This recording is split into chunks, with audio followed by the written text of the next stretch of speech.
یخني بیا راغله. خلک د شپې په کمرو کې هیټر لګوي، سکاره بلوي، اور بلوي، ګیس لګوي.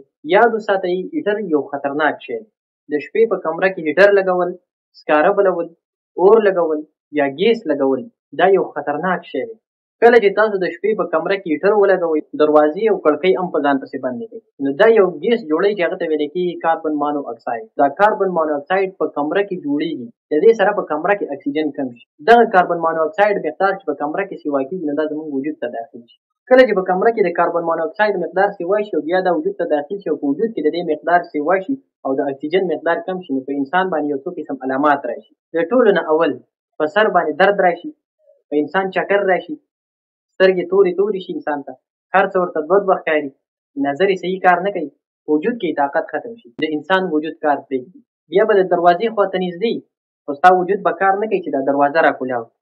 هیټر به دې خواته نږدې لګېدلی خو لاس به دې کار نه کوي چې دغه هیټر بند کړي. کویله به دې خواته بلیږي خو ستا په وجود کې، ستا په لاسو کې دومره طاقت نشته چې دغه بند کړي. دومره طاقت په انسان کې نه وي چې راپاڅېږي او راوځي د دې کمرې نه. دومره طاقت په وجود کې نه وي چې انسان اواز وکړي خلک راخبروي.